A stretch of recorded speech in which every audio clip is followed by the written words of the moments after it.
Nilikha niya ang araw at buwan, nilikha niya ang mga isda't ibon, mga gubat at karagatan.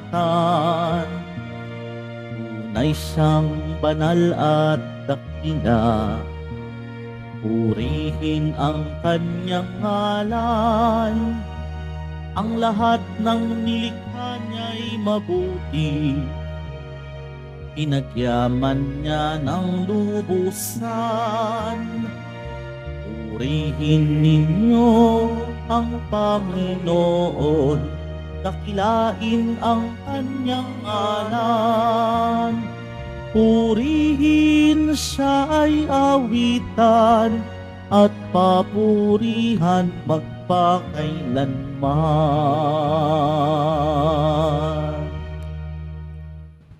Sa ngalan ng Ama, ng Anak at ng Espiritu Santo. Amen. Ang pagpapala ng ating Panginoong Jesucristo, ang pag-ibig ng Diyos Ama, ang pagkikipagkaisa ng Espiritu Santo ay sumayinyong lahat. At sumayo rin. Magandang umaga mga kapatid. Sa araw na ito tayo ay magpasalamat sa lahat ng mga biyayang kaloob ng Diyos sa atin. Tandaan nito, patuloy tayong dumulog sa Kanya. Taas ang ating mga personal na kahilingan sa misang ito at yung mga humihingi ng panalangin. At upang tayo maging karapat-dapat na gumanap sa banal na pagdiriwang, aminin natin ang ating mga kasalanan at humingi ng kapatawaran. Inaamin ko Sa makapangyarihan Diyos at sa inyo mga kapatid, na luba ako nagkasala sa isip, sa salita at sa gawa at sa aking pagkukulang. Kaya'y sinasama ko sa mga nabiring Maria, sa lahat ng mga anghel at mga banal, at sa inyo mga kapatid, na ako'y ipanalangin sa Panginoong ating Diyos. Kaawaan tayo ng makapangyarihang Diyos, patawarin tayo sa ating mga kasalanan, at patnubayan tayo sa buhay na walang hanggan. Amen. Manalangin tayo. Ama naming makapangyarihan, kaming mga tinubos mo at kinupkop, ay tunghayan mo ngayon sa iyong kagandahang loob, upang sa pagsampalataya sa anak mong si Kristo, makamtan ang kalayaang pamana sa piling mo. Sa pamamagitan ni Jesucristo kasama ng Espiritu Santo, magpa sa walang hanggan. Amen. Magsiupo muna ang lahat. Pagbasa mula sa unang sulat ni Apostol San Pablo sa mga taga-Korinto. Mga kapatid, nakarating sa akin ang di mapag-aalinlangang balita na napakasama ng ginagawa ng isa sa inyo. Kinakasama niya ang asawa ng kanyang ama. Kahit ang mga pagano'y di gumagawa ng ganyang kahalayan, at nakukuha pa ninyong magmalaki. Dapat sana'y mahiya kayo at tumangis, at itiwalag ang gumagawa nito. Bagamat wala ako riyan sa katawan, nariyan naman ako sa espiritu, kaya't parang nariyan din ako. Dahil dito, ang gumagawa niyan ay hinatulan ko na sa pangalan ng Panginoong Hesus. Ako'y kasama ninyo sa espiritu sa inyong pagtitipon at sa kapangyarihan ng ating Panginoong Hesus.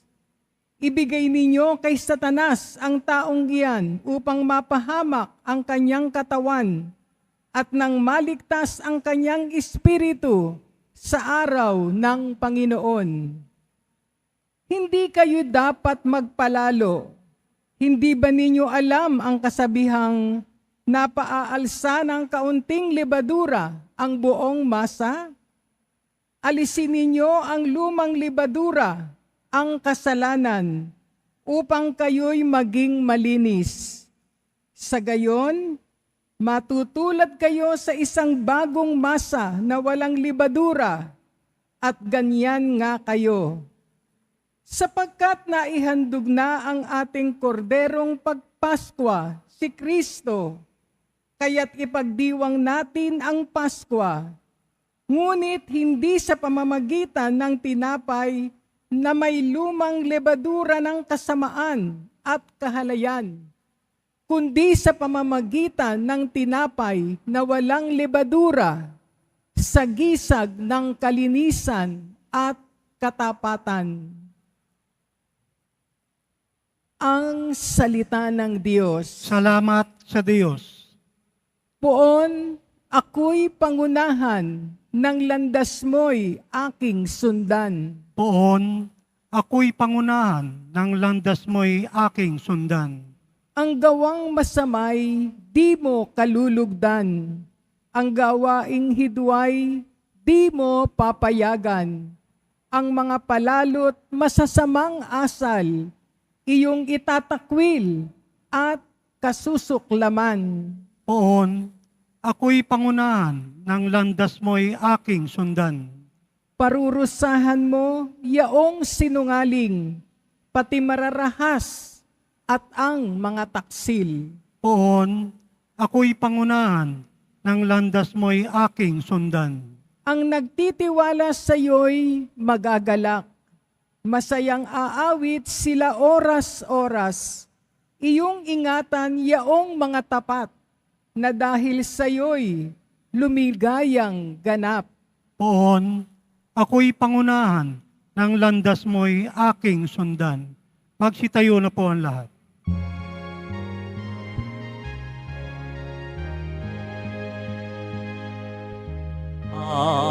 Alleluia,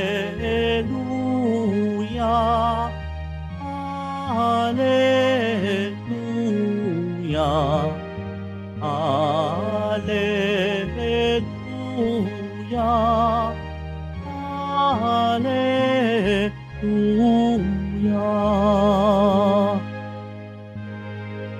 Ang tinig ko'y pakikinggan ng kabilang sa aking kawan. Ako'y kanilang susundan. Alleluia, Alleluia, Alleluia, Alleluia.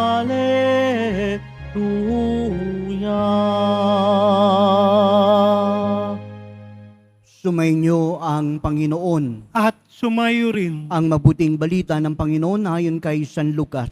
Papuri sa iyo, Panginoon. Isang araw ng pamamahinga, muling pumasok si Jesus sa sinagoga at nagturo. May isang lalaki roong tuyot ang kanyang kanang kamay.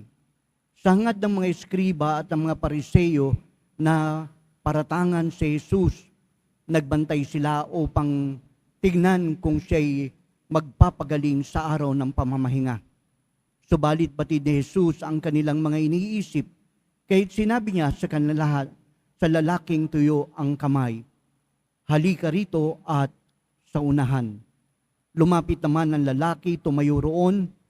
Sinabi ni Jesus, alin ba ang tatanungin ko kayo?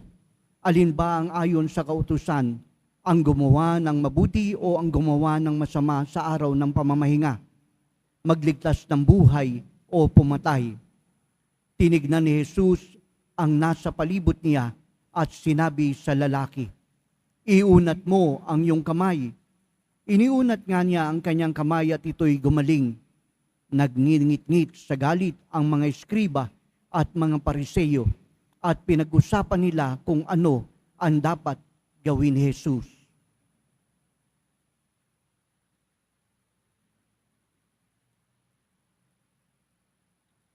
Mga kapatid, ang mabuting balita ng Panginoon para sa ating kaligtasan. Pinupuri ka namin, Panginoong Hesukristo. Magsiupo muna tayong lahat. Magandang umaga pong muli sa inyo mga kapatid. Makikita po natin ang tao pong ito, ang taong tuyo ang kanyang kanang kamay. Siya po ay tinuturing sa panahon ni Jesus na makasalanan. Lahat po ng mga tao, kapag ikaw po'y may kapansanan, ikaw ay pilay, ikaw ay bulag, ikaw ay bingi, ikaw ay paralisado, ikaw ay ketongin, ikaw po ay itinuturing ng mga tao, ang lahat ng nangyayari sa iyo ay dulot ng iyong kasalanan. Kaya naman ganun na lamang po ang pagtingin ng mga tao sa gantong mga uring kalagayan. Pero para kay Jesus, kakaiba po ang kanyang nakikita. Hindi po ang kapansanan, hindi ang karamdaman, kundi ang dignidad at ang kahalagahan ng bawat isa. Kung kaya naman, siya po ay lumalapit at ipinararamdam kung gaano ang pagmamahal ng Diyos sa bawat isa. Alam niyo po mga kapatid, ang ministry po ng ating Panginoong Jesucristo, una, ang pagpapahayag ng mabuting balita.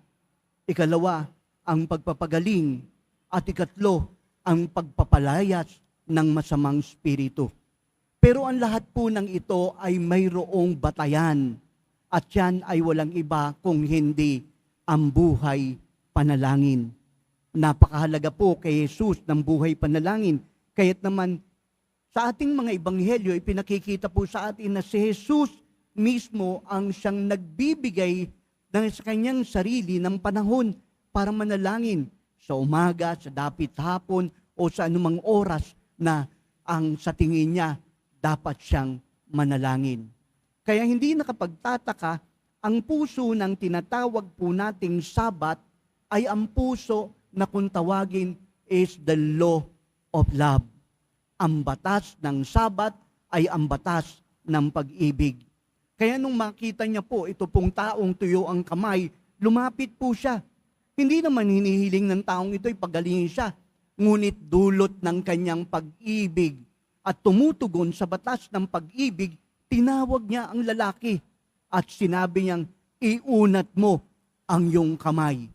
Dito naganap ang kagalingan, dito nagkaroon ng tunay na himala, ang himala ng pag-ibig ng Diyos para sa lahat ng mga nahihirapan. Pero kapag ikaw po ay merong vested interest sa puso mo, ikaw ay isang taong sakim, isang taong makasarili, ang iniisip mo lamang yung mismong sarili mo, yung mismong pagkatao mo, yung pangalan mo. Kaya ito naman pong mga taong naririto, itong mga sinasabi po na puno ng simbahan, sila po ay naghahanap ng pamamaraan para makita ang pagkakamali ni Jesus. Titignan natin kung si Jesus ay magpapagaling sa araw ng pamamahinga. Kaya pinakita po ni Jesus at ang sabi niya po rito ay sabi, ano ba ang tama? Tatanungin ko kayo. At ang sabi po rito, ang gumawa ng mabuti o ang gumawa ng masama sa araw ng pamamahinga. Ito po yung isang bagay na gusto pong buksan at ipamulat ni Jesus sa mga taong nagkikriticize sa Kanya, sa mga taong nag-iisip lamang sa kanilang sarili. Ang batas ng Sabat ay hindi ginawa lamang, kundi ito po ay ginawa para magkaroon ng kaginhawahan at mas lalong maging maganda at maginhawa ang pagsamba. Kaya kahit sa atin naman po, ang batas ng Sabat, kapag tinitignan natin, ito po yung Sunday eh. Kapag sinasabi po natin batas ng Sabat, dapat nagmamahalan tayo. Kapag batas ng Sabat, dapat sineselebrate natin ang ating buhay bilang isang pamilya, bilang Kristiyano. Kapag batas ng Sabat, dapat natututo tayong iabot ang ating kanang kamay nang sa gayon hindi matuyo at makatulong sa ating kapwa. Ito po yung batas ng Sabat. Hindi po tayo sinasabi at dapat mangipangimbabaw yung pong ating pagnanais sa ating sarili nang mas mahalaga ang pangalan ko. Kundi ang sinasabi po sa atin, ang makita ang kaginhawahan, ang pangangailangan ng bawat isa at makatugon tayo sa ayon sa ating pamamaraan. Ito po yung pag-abot natin ng ating kamay sa mga taong nangangailangan. Alam nyo mga kapatid, kapag hindi po natin inaabot ang ating kamay, sa atin lang, sarili lang natin ang pinapahalagahan natin. Ano po yung mas mahalaga? Makikita nyo po yung kamay nyo patungo laging bibig natin. ang kamay natin patungo lagi sa bulsa natin, kundi ang sinasabi, gamitin natin ang biyayang kaloob ng Diyos sa atin at ang ating kamay ang siyang maging dahilan para abutin ang ating kapwa. Huwag nating hayaang matuyo ang ating pagmamahal. Huwag nating pabayaan na mawalan tayo ng pagkakataon para abutin ang ating kapwa.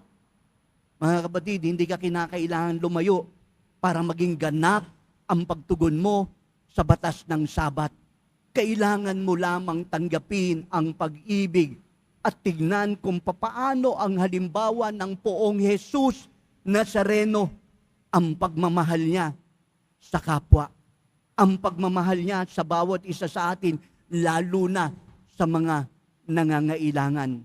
Patotoo po ang Quiapo, ang simbahan ng Quiapo sa pag-ibig ng Diyos sa atin. Inaabot ng Poong Jesus Nazareno ang kanyang kamay sa atin nang sa gayon maranasan natin ang tunay na pagmamahal ng Diyos sa atin. At bilang mga namimintuho at nagmamahal sa Poong Jesus Nazareno, ito rin po ang sinasabi sa atin ng ating pong pananampalataya ay magiging ganap sa pagtikom ng ating kamay at muling pagbukas nito sa pag-abot natin sa ating kapwa. Ito ang nagiging napakagandang ekspresyon ng tunay na pagmamahal sa Diyos. Hindi ang mga dasal na inuusal ng ating bibig, kundi ang kamay nating umaabot sa ating kapwa. Ito ang batas ng Sabat. Amen. Magsitayo na po ang lahat.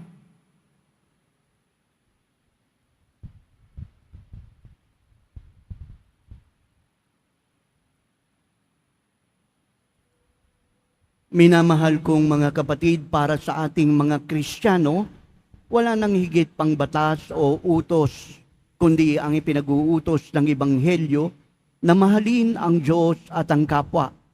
Pahalagahan natin ang paniniwalang ito habang nananalangin tayo para sa pangangailangan ng bawat miyembro ng ating simbahan. Ating tugon, gawin mo kaming tagapagdulot ng buhay, o Panginoon. Gawin mo kaming tagapagdulot ng buhay, O Panginoon. Ang simbahan naway palaging maging bago at dalisay sa pamamagitan ng mga salita ng Ebanghelyo ni Kristo. Manalangin tayo. Gawin mo kaming tagapagdulot ng buhay, O Panginoon. Ang mga nasa tungkulin sa gobyerno naway magabayan ng karunungan kapag gumawa sila ng panukala at magpasya sa mga pinahahalagahang proyekto. Manalangin tayo. Gawin mo kaming tagapagdulot ng buhay, O Panginoon. Ang ating pagsamba naway maging salamin ng ating katapatan at dedikasyon sa mapagpakumbabang paglilingkod natin sa Diyos at sa kapwa. Manalangin tayo. Gawin mo kaming tagapagdulot ng buhay, O Panginoon. Sa mga may sakit at sa pinanghihinaan ng loob, naway makapagdulot tayo ng pag-asa at kaginhawaan. Manalangin tayo. Gawin mo kaming tagapagdulot ng buhay, O Panginoon. Ang mga yumao, naway mamayapa sa piling ng Diyos. Manalangin tayo. Gawin mo kaming tagapagdulot ng buhay, O Panginoon. Ama naming nasa langit, sinusuri mo ang aming mga utos at hindi lihim sa iyo ang pinakatatago naming kaisipan. Liwanagan mo ang aming mga puso para higit na tunay na pagsamba at ang aming mga kamay para sa higit na bukas loob na paglilingkod sa kapwa. Hinihiling namin ito sa magitan ni Jesucristo kasama ng Espiritu Santo, magpa sa walang hanggan. Amen. Magsiupo muna ang lahat.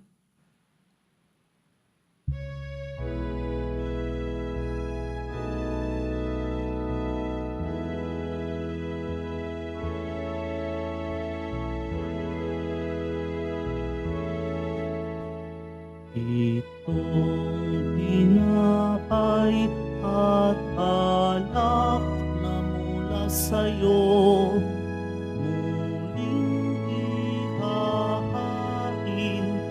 sa kabutihan mo. Punin at tanggapin alay sa'yo. Pasasalamat ng puso.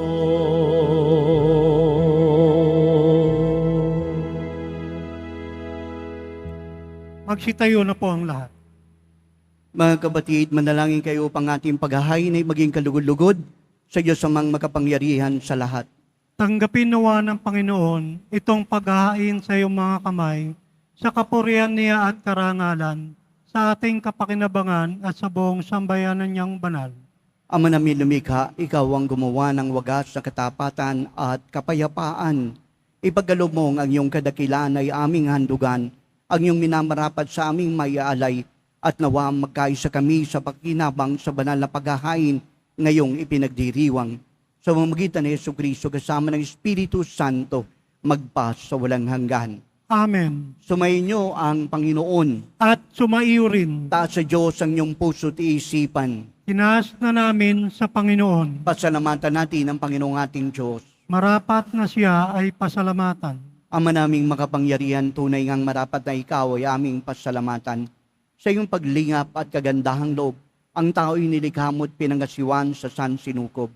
Sa hangad mong siya iwastong lubos, siya ay pinagdusa mo sa kanyang pagtalikod. At sa iyong paghiliw, iyong pinahintulot na makabalik siya sa pamamagitan ni Kristo Jesus. Kaya kaysa ng mga anghel nagsisiawit ng papuri sa iyo, nang walang humpay sa kalangitan, kami nagbubunyi sa iyong kadakilaan.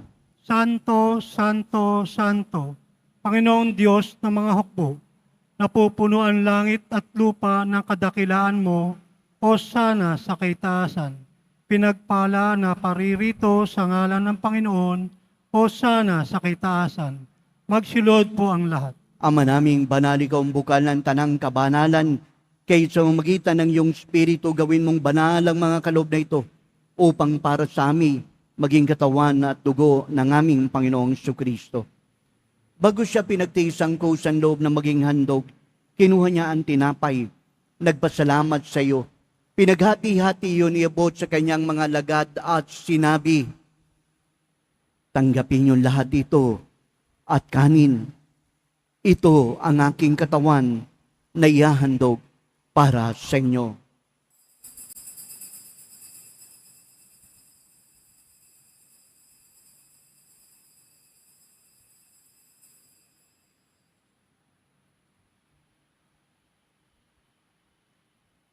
Ganon din naman, nung matapos ang hapunan, kinuha niya ang kalis. Muling nagpasalamat sa iyo. Inabot ang kalis sa kanyang mga lagad at sinabi, tanggapin niyo lahat ito at inumin. Itong kalis ng aking dugo, ng bago't walang hanggan tipan. Ang aking dugo na ibubuhos para sa inyo at para sa lahat sa pagpapatawad ng mga kasalanan. Gawin niyo ito sa pag-alaala sa akin.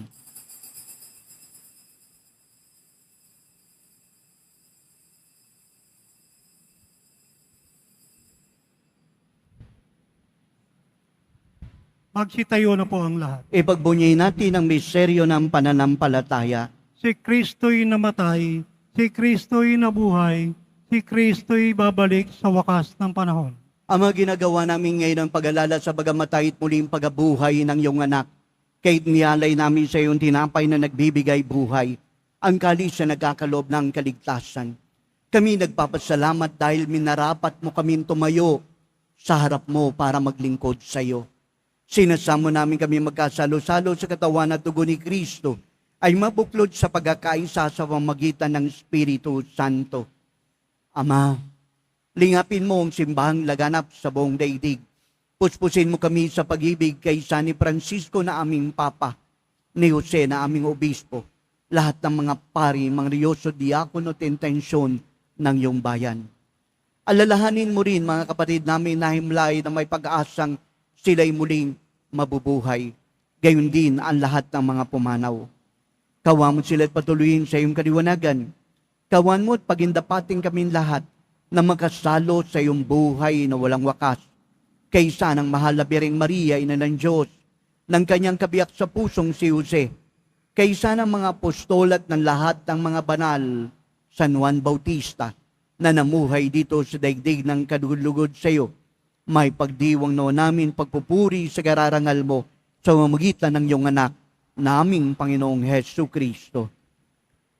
Sa pamamagitan ni Kristo, kasama niya at sa Kanya, ang lahat ng parangal at papuri ay sa iyo, Diyos amang makapangyarihan, kasama ng Espiritu Santo, magpas sa walang hanggan. Amen. Sa dagubili ng nakagagaling na utos at turo ng ating Panginoong Hesu Kristo, pahayag natin ng lakas loob. Ama namin, Sumasalangit ka, sambahin ang ngalan mo, mapasa amin ang kaharian mo, sundin ang loob mo dito sa lupa para nang sa langit. Bigyan mo kami ngayon ng aming kakanin sa araw-araw at patawarin mo kami sa aming mga sala para na ang pagpapatawad namin sa nagkakasala sa amin. Huwag mo kaming paintulot sa tukso at iadya mo kami sa lahat ng masama. inihiling namin kami adya sa lahat ng masama, pagaraban kami ng kapayapaan araw-araw, ligtas sa kasalanan, layo sa lahat ng kapahamakan, samantalang aming pinananabikan ang nakilang araw ng pagpapahayag ng tagapagligtas naming si Jesu Kristo. Sapagkat iyo ang kaharian at ang kapangyarihan at ang kapurihan magpakailanman. Amen. Mga kabatid, dali ng manalangin para sa kapayapaan, kapayapaan sa buong mundo, kapayapaan sa ating bayan, kapayapaan sa ating tahanan, kapayapaan sa ating puso. Panginoong Jesucristo, sinabi mo sa iyong mga apostol, kapayapaan ang iniiwan ko sa inyo. Ang aking kapayapaan ang ibinibigay ko sa inyo. Tunghayan mo ang aming pananampalataya at huwag ang aming mga pagkakasala. Pagalaban kami ng kapayapaan, pagkakaisa sa iyong kalooban, kasama ng Espiritu Santo, magpas sa walang hanggan. Amen. Ang kapayapaan ng Panginoon ay laging sumainyo. At sumayo rin. Magbigayan tayo ng kapayapaan sa isa't isa. Kordero ng Diyos na nag-aalis ng mga kasalanan ng sanlibutan, maawa ka sa amin. Kordero ng Diyos na nag-aalis ng mga kasalanan ng sanlibutan, maawa ka sa amin. Kordero ng Diyos na nag-aalis ng mga kasalanan ng sanlibutan, ipagkaloob mo sa amin ang kapayapaan. Magsiluhod po ang lahat. Ito ang kordero ng Diyos. Ito siyang nag-aalis ng mga kasalanan ng sanlibutan. Mapapalad ang sa kanya'y patuloy na tumatanggap. Panginoon, hindi ako karapat-dapat na magpatuloy sa iyo, ngunit sa isang salita mo lamang ay gagaling na ako.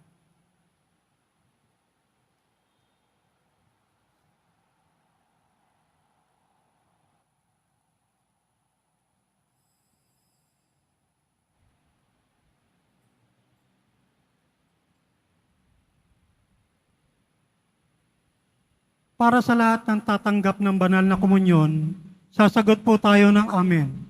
Pagkasabi ng pari o ng lay minister ng katawan ni Kristo at isubo agad sa bibig bago umalis sa harapan ng pari o lay minister.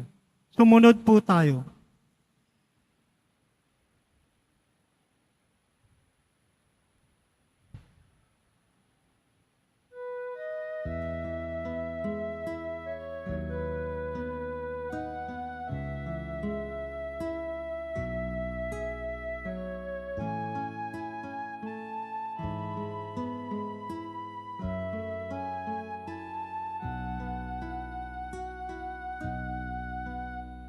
O Jesus, ilumin mo aking sugatang puso ng aking mahango. Kapwa ko kasing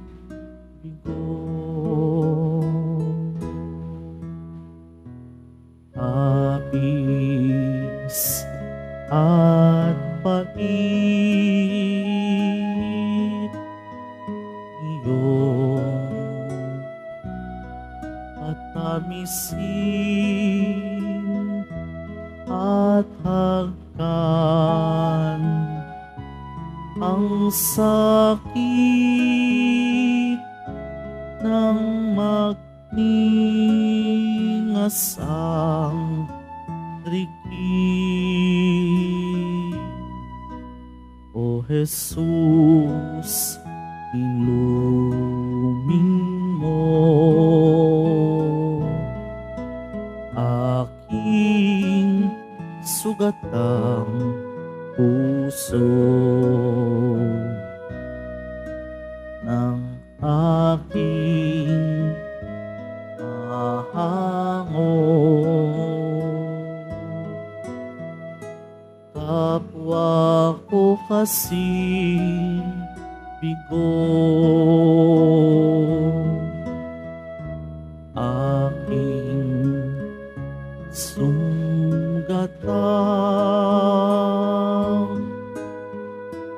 diwa katawan ay gawing lahat ng iyong kaligtasan. O Jesus, inumin mo aking sugatang puso ng aking mahango. Kapwa ko kasing bigo.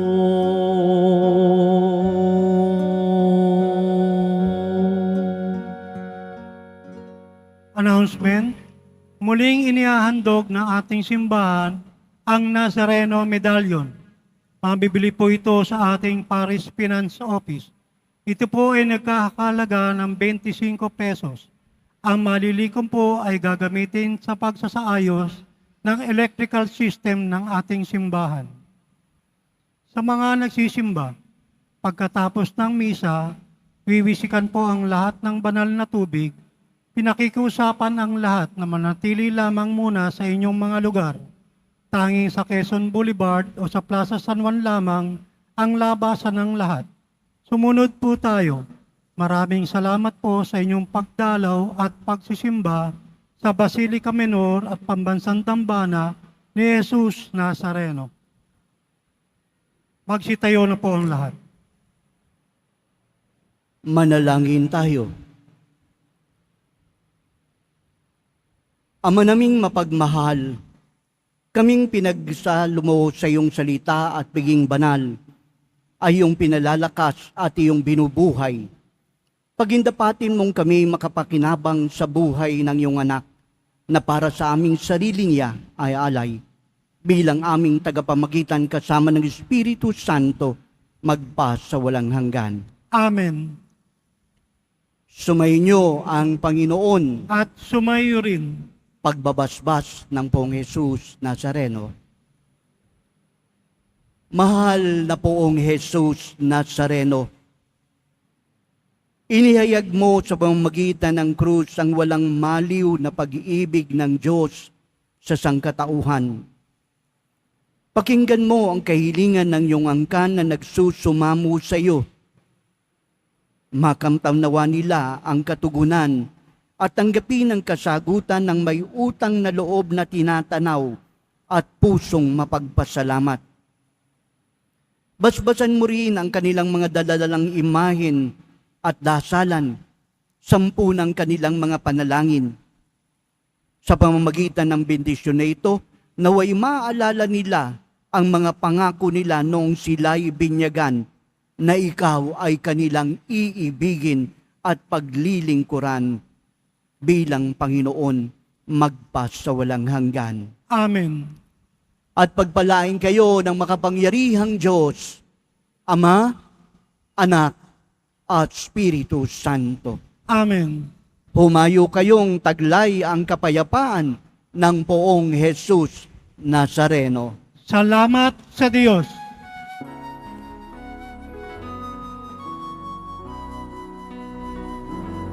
Nuestro Padre Jesus Nazareno, sinasamba ka namin, pinipintungo ka namin, aral mo ang aming buhay at kaligtasan. Nuestro Padre Jesus Nazareno, iligtas mo kami sa kasalanan. Ang krus mong kinamatayan ay sagisag ng aming kaligtasan. Nuestro Padre Jesus Nazareno, dinarangal ka namin. Nuestro Padre Jesus Nazareno, nilulwalhati ka namin. Nuestro Padre Jesus Nazareno, dinarangal ka namin. Nuestro Padre Jesus Nazareno, nilulwalhati ka namin.